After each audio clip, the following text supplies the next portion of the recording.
Hello everyone.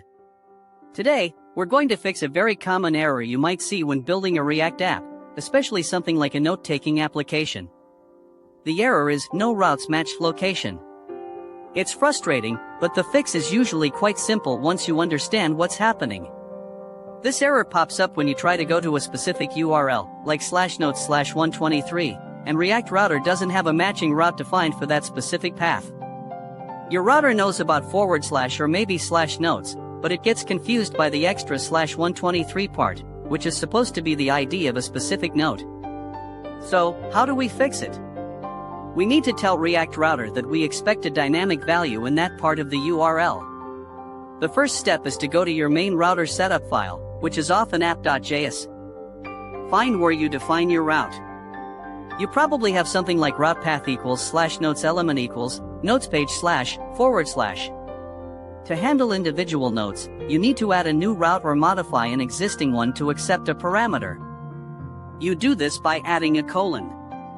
So, your new route should look like this: route path equals /note/noteId element equals note detail //.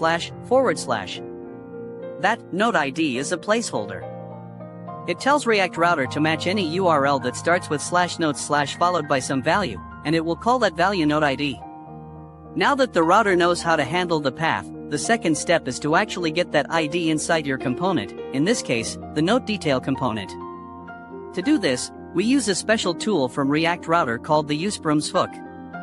Inside your note detail component file, you first need to import it at the top, import useBrums from React Router DOM.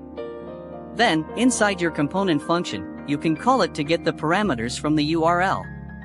You would write const noteId equals useBrums. This line creates a variable called noteId and fills it with the value from the URL. If you visited /notes/123, the noteId variable would now hold the string 123. With this noteId, you can now find and display the correct notes data from your state or an API call.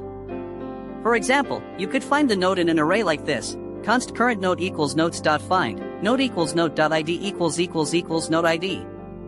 And just like that, the no routes matched location error should be gone. Your app now correctly understands dynamic URLs for each of your notes. Thank you so much for watching. I truly hope this tutorial helped you solve this common React Router issue. If you found this video helpful and want to see more content like this, please consider liking the video and subscribing to support the channel. It makes a huge difference and allows me to keep creating useful tutorials for you. See you in the next video.